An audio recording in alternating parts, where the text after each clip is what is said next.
Hello, dear ones. This is Bevin with Perceptive Souls, and welcome to my channel. I am a coach and mentor for intuitive empaths, light workers, and conscious leaders. And I thank you for joining me for today's collective energy reading. This is one of my deepest strengths as an intuitive empath, to sense into what's happening in the collective, to reflect upon those patterns, those energies that I'm sensing, how that intersects with my own life. And hopefully as this message reaches you, you will see how that is mirrored and reflected in your life as well. These readings do take place on a certain date. They flow through me. So my particular practice, and every reader has a different way, is to get a cup of hot tea and go into a meditative state, to ask what wants to flow through, what message needs to come out into the collective today. And then I pull cards. And when I've had a chance to really sense in and tap in to the strong messages that are coming, I turn on the camera and I share that with you. So I thank you for being here. And you can learn more about me in the description box below. But let's get started with the collective energy reading. And what came through this morning was how in this current time we are, through shelter at home practices, needing to go within and to isolate ourselves from other people. And as an introvert, I was so excited about this because it really wasn't much different than my regular life, right? But now that I've been at home for 3 weeks, I'm finding myself really lonely, really craving human contact. I realize I've had one hug in the last 3 weeks. I haven't shaken anyone's hand, and I've not really talked face to face with anyone. I've been able to connect with a lot of my soul tribe through the magic of Zoom and the internet, but it's not quite the same. And for those who are extroverts out there, I am certain it's more difficult for you. And for anyone who's with their family, maybe you're like, okay, I've had enough isolation and alone time with my family. So everyone's in a different place. But for those who are feeling that they've reached a point in this process of needing to do social distancing, that they're feeling lonely and isolated, especially those who are single, they live alone.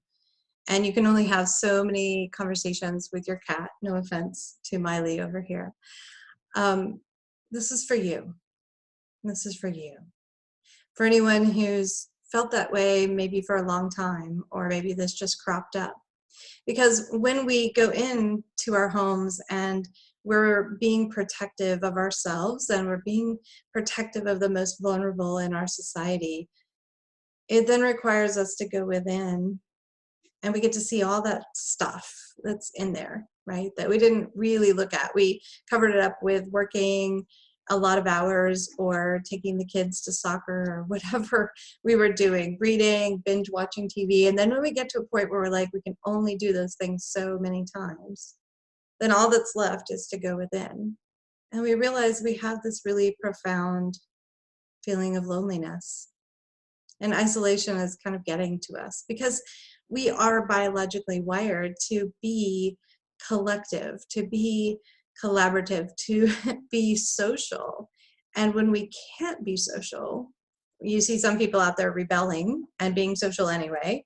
And you see a lot of people who are getting online. I think they're like overloading. Sometimes when you're getting on the internet, it just slows down.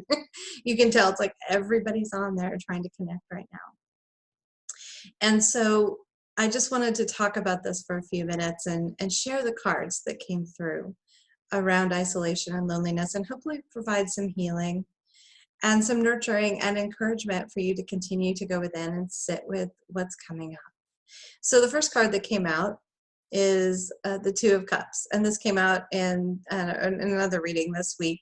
So there's a deep energy of this energy, and usually this is deemed the Lover's card, right? But you can see that it's a very intimate card, you know, and some people would say, okay, this is sexual intimacy, It could be heart-based intimacy. It could be friendship. It could be family. But there is a real craving right now in the collective for intimacy, to be able to touch. We don't understand what it means when we don't have touch until we can't do it anymore, until we start to look at each other as dangerous. I went to the grocery store last night and at about 11 o'clock at night, so that wouldn't be very many people there, and I was really cognizant of needing to keep this 6-foot distance between myself and others, and it just felt really uncomfortable that I couldn't speak face to face with someone, that I couldn't get close to someone, even a stranger that I didn't even know. And so we have a real craving right now for stability and intimacy with others. And this is natural as we find ourselves in a place that we've never been before. So the Lovers invites us to go within and to contemplate, where have we been relying on our intimacy with others to fill something up inside of ourselves that we're not giving to ourselves, right? This is just a human condition. There's no judgment out there. I've done this a bunch of times. I'm like, oh, that person helps to fulfill this part of myself. And when we realize that no one can actually do that, it's our perception of that comes through, that we are responsible for our own emotional well-being, our own mental well-being, our own physical well-being. And it's different if you have children. You're obviously responsible for your children. But your spouse, your partner, your best friend, your mother, father, whoever, is not responsible for helping you to feel secure in this kind of intimacy. This kind of intimacy is required to come from within, and whatever you connect to on a higher level, whether that's God or source or universe or Allah, whatever you call it, or greater consciousness or science, whatever you call it, there is something larger than us as a single human being. That intimacy is calling out to be built one person at a time by going within. And this is a perfect opportunity for us to do that. So let's go on to this next card, which is part of the soul cards. And I do put all of the cards down in the description box, so you can tap into which cards I'm using. These are my favorites. I get so many great messages. So this is the next card that comes out, and you see that there's like enormous activation and growth at the root chakra. This situation brought up for everyone our survival mechanism. It triggered, am I going to have food? Am I going to have toilet paper? Am I going to have a job? It's triggering all of these different things for us around that root chakra. Am I going to have safety and security? I saw one person posting a picture that they were cleaning their guns. And at first I kind of got a little triggered by that. And then I went, well, this is how they feel safe and secure. I feel safe and secure by going within and meditating and grounding in the moss outside of my window and doing those things, drumming and doing ecstatic dance. And everyone has their own way that they feel safe. And it's extending up here through the sacral chakra and the solar plexus. So in the sacral, we're like, this is partnership and creativity. I've seen an enormous amount of creativity, by the way, on the internet. Some of the memes and some of the ways that people look at this situation are really funny and kind of ironic. So I appreciate everyone who's like, okay, I've got a lot of time on my hands. I'm just twiddling my thumbs here. So I'm going to go on and I'm going to let you see just a little bit about what's inside this crazy mind of mine. But the sacral chakra is really about partnership. So that gets us back into the Lovers, right? Like we miss that intimacy. We're trying to grow that sense of safety and security, of partnership, of intimacy, of sensuality, of sexuality. All of those things are growing. And then up into the solar plexus, which is identity. And where do I fit into the collective?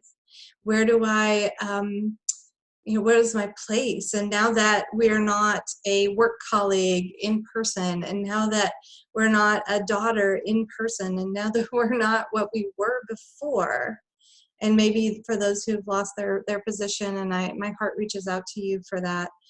I know that's a scary thing to go through, and I affirm that the right situation will be here to connect for you, and just keep hope for that. Just keep hope and faith, and keep doing the right things, and putting yourself out there to do that. But when we have this like loss of connection here with our identity in the out in the collective, out in our communities, out in our workplaces, what do we do then? Right? So it's starting to branch up into our heart. Hasn't even reached the throat yet. So we don't even really know how to talk about this social isolation and what it's doing to us internally. But we can start to see the roots of this growing and branching out. And then we move on to a beautiful oracle card from the Mystic Shaman Oracle, Taming the Wind, right? Taming the Wind. And you see the feathers that we have activated here, beautiful feathers. Many people look at feathers as a sign from angels, right? Sometimes you'll be walking in the forest and you'll just find a feather and you're like, it's a sign that my guides, my angels, my spirit guides are close to me. And they are close to us. Our ancestor spirits, our angels, our spirit guides are close to us right now. They have come closer to the physical plane, knowing that every single person is going to need some additional spiritual support at this time. They are here with us. They are here with us. And taming the wind, like the wind, the air energy is often like the mental energy, right? And we had a card yesterday that was a lot of activation of the mental energy. And when we get into that ruminating state where we're like, I miss intimacy, I don't have anyone, no one's touching me, I can't touch anyone, everyone's dangerous to be next to, what if they have the virus? And we get into this space, right? We need to tame the wind. We need to find ways to calm that mental chaos, right? This just feels like a lot of chaos. You can't even really see what it is. It's like a person, is it a figure? It just becomes this like big mass of all of these thoughts, all of these emotions, and that's okay that we're in that space. So many people are in that space. We don't know what to think. We don't know how long this will go on. We don't know what'll come next. We don't know what our economy will look like, what our business structures will look like. We don't know what our place will be, and yet we're invited now by that higher guidance to tame the wind, to start bringing that down, to start releasing those thoughts, finding productive, positive media, productive, positive things to do, make a funny meme if that's what helps you. We need to find ways to calm the mind, because when we feel isolated, it brings up that little child within us that says, nobody loves me, I'm all alone, what am I going to do now? When we're a baby and we're rocked, by our caregivers, and we were touched and were nurtured, as most people were, and I know not everyone, but most people, we crave that, even as adults, all through our life, we crave that. When we don't have that touch, psychologists have shown that it can be really detrimental. So we're all working on how do we tame this part of ourselves, now that we're gaining consciousness, now that we're getting aware that, wow, this feeling's coming up inside of me. What do I need to do with that? Is this the time to react? Is this the time to get really upset and feel really irritated and feel really alone? Well, maybe we need to do that, and maybe we need to tame the wind. So let's look at the next card, which is it's the number 11, right? It's a master number. And it's inviting us here to come into balance with all of the different kinds of intelligences that we have. So we have intuitive intelligence, which is knowing things in just a flash. Our brain takes all these patterns, all these things we've read and seen and talked about and heard, and it brings them together just like that. And we have a knowing, and a lot of people who are highly intuitive, including myself, we can't even really explain how we know what we know, right? And then we have this instinctual part of ourselves, and this is in the body. The body's like fight, flight, or freeze, right? It's like, which thing? There's some danger. What do I do? and we have those instinctual feelings. We have something tensing up in our body. We feel butterflies in our stomach. We feel the hairs standing up on our arm or the back of our neck. I mean, so we have the intuition, we have the instinct, and we have the intellect. Right? The intellect is our logical mind that tries to put all the pieces together and find a pattern and make a linear sort of plan so that we can move forward. And we need all of those to be in alignment. You see, there's the circular arrangement here, the circular arrangement, and there's a lot of activation in the mental center here, but there's also activation down here in the body. The bat, this is sort of a dragon / bat, is a nocturnal animal. So many people receive these kind of knowings, more information in dreams at night, or we dive down into our subconscious. This is very much a card of making whatever has been subconscious coming up into our upper awareness and allowing us to look at it through a triad of lens, right? We're marrying the instinctual body, the intuitive mind, and the intellectual mind. And we're gathering all of those things together in order to have an idea of how to move forward, right? So when we feel these strong emotions starting to take over, we can call upon these different intelligences. We say, what's happening in my body right now? What's going on down here that I'm not aware of? I think as more people are at home and getting quiet and reading books, they're probably sensing in more to their body, because when I was out in the world a lot more than I am now, I just kind of drug my body around like it was an extra piece of my mind and my heart. And now I think people are really going to start sensing into that body intelligence. Like, why does my knee hurt so bad? Or how come I have tension in my lower back? What's going on there? What is it I need to pay attention to, right?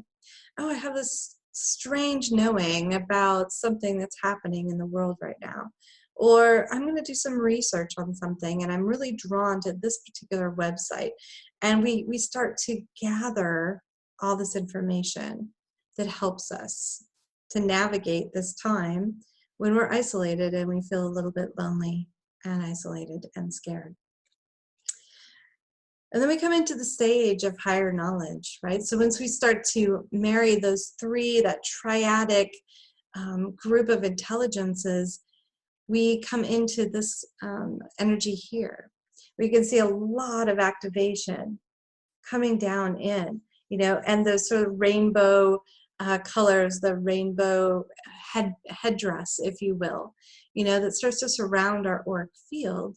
And we realize, okay, if we go within, we can come into a more secure place than we were when we felt really deeply emotional and like we were missing intimacy on a human scale. It's not that we want to deny that we miss intimacy. It's that, when this owl wisdom comes in and it's not flying yet. It's just sitting there. It's just looking right at you and saying, it's okay. You're okay.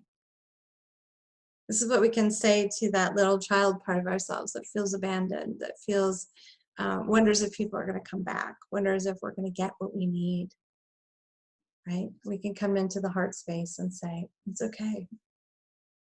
It's okay. You have the wisdom. You can tap into the wisdom.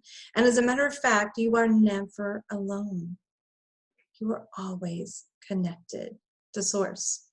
You are always connected to the entire collective of every human being, every tree, every plant, and every rock. You are always connected.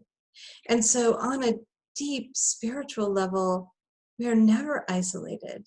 We are always, always tapped in. And so we have these cycles, right? We have cycles of fullness and we have cycles of emptiness. And that's natural and normal. We'll go through those cycles in our life.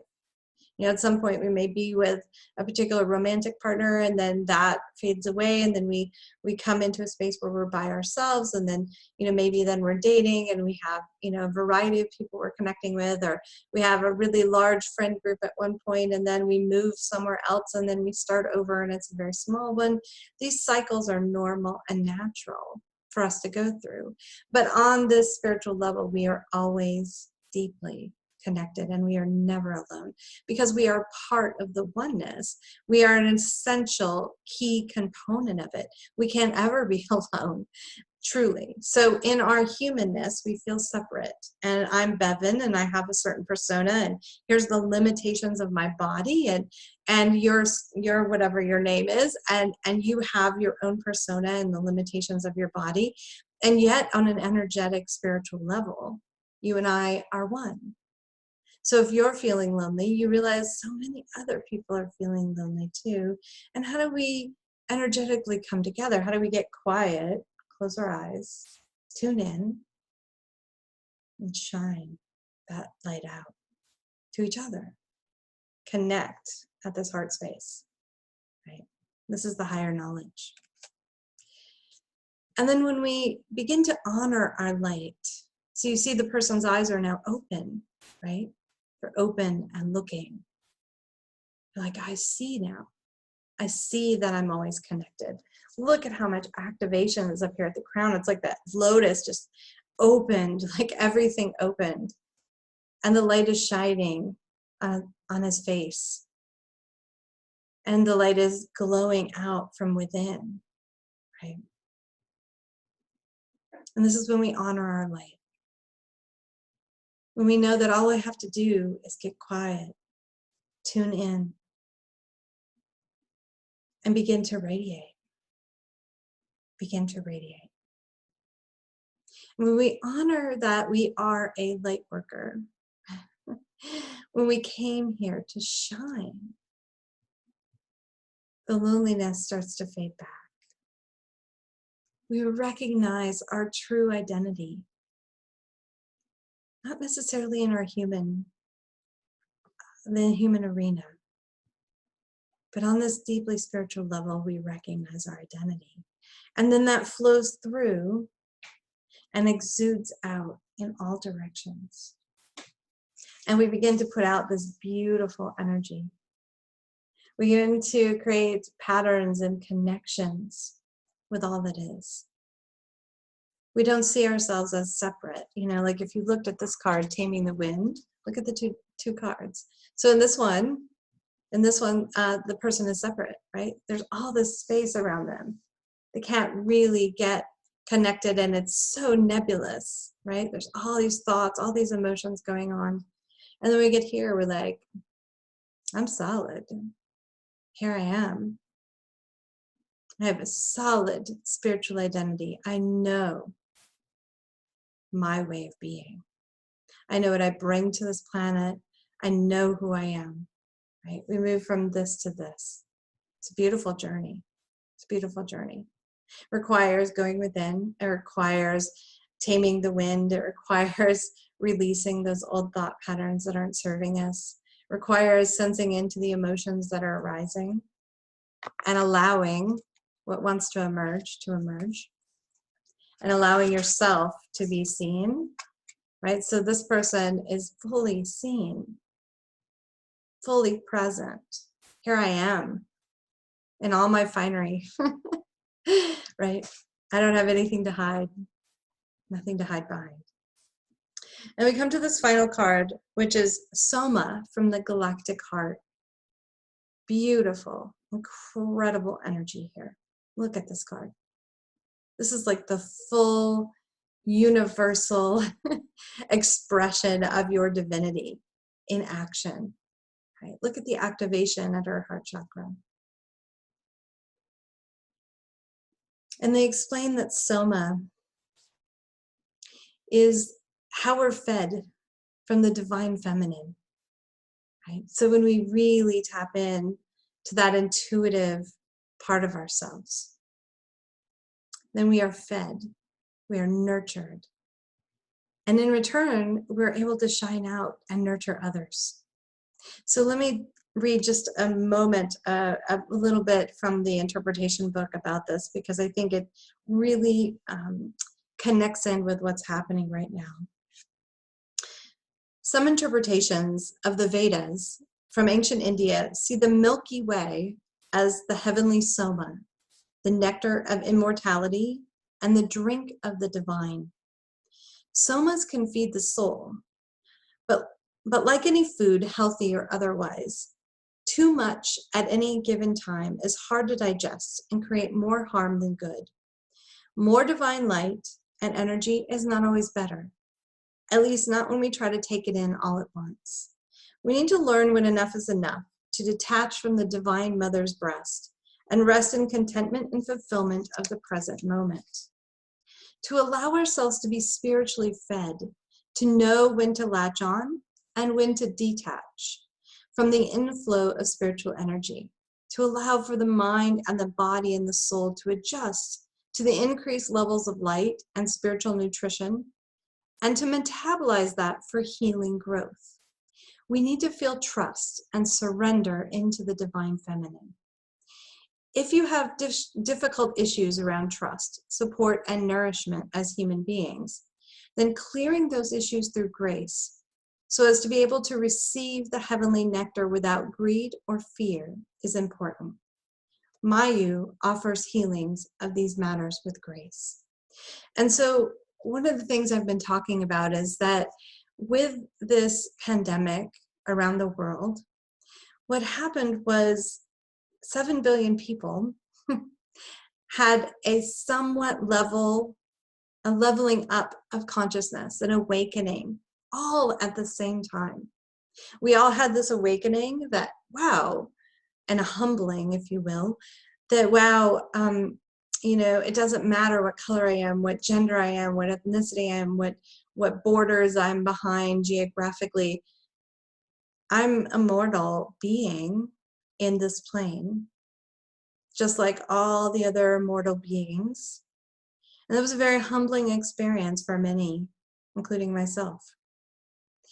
And so when we come into this place where we're starting to drink from that divine feminine, the milk, and maybe we've never drank before, or we have drank before, but now it's coming in like a rush. We're not just, drinking from a bottle. We have a giant swimming pool that's trying to come in all at one time, right? And we need to take it at a pace, right? So this isolation and this loneliness we feel is a symptom, right? A symptom of adjustment to a new way of life, a new reality, a new level of intake. And what I encourage you to do, dear friends, is to take it at the pace that you can. We can always ask, and I've done this many times. I receive these really strong downloads. So if you're intuitive, if you're empathic, if you sense energy, if you can communicate with beings from the other side, whatever that is, whatever your gifts are, you can always say, I need a break now. I just need some time off. I need to sleep tonight. I need to rest. We only are asked to take what we can take, and we need time to integrate that. So allowing yourself to integrate, this is an enormous activation of energy. When I studied with the Metaphysical Mystery School at Spiritual Arts Institute, the teacher had this great analogy. She said, God is like a 4 million watt power station. And then all of that energy steps down because we're like a 100 watt bulb, right? And so human beings in our humanness, like in our spiritual sense, we could contain endless, infinite energy, right? Infinite knowing. In our humanness, we can only do so much at a time. So wherever you are on your path, drink as much as you can. And when you're satiated, when you're full, take a break. Be still. Enjoy chilling on the couch with your fur baby, with your best friend, your lover, your family, whoever it is, or even with yourself. And don't forget that you are always tuned in and tapped into this higher wisdom, this higher knowing. And this is just a cycle that we're going through. It won't be forever. We won't be as isolated forever. We'll be able to get back out. We'll be able to shake hands again. We'll be able to touch again. We'll be able to make love again. All of those things that make life worth living. But take it at the pace that you can take it. Tame the wind. Come into this new identity within your humanness, within your spiritualness. And I thank you so much for being here, for honoring me with your presence. If you want to connect with my work on a deeper level, you're welcome to look in the description box below. I have a variety of different offerings that may meet you wherever you are. I have an online private community called 1 Million Empaths. It's an online sanctuary for those who care deeply about our world and who are serving in all different ways. We have people from all over the planet. It's amazing, high vibrational space. I do one-to-one coaching and mentoring as well, and also group programs. So however I can meet you where you are, I'm happy to do so. And like and subscribe to my channel. That helps me to expand this work, expand these collective energy readings so more people can tap in and tune in and understand. So if you've been feeling lonely, my friends, it's okay. You are not alone. I'm here, you're here. We're all connected. We're all one. Let your light shine. Just let your light shine. And do it at your own pace. Whatever you need to integrate what's happening now. Take that time for you.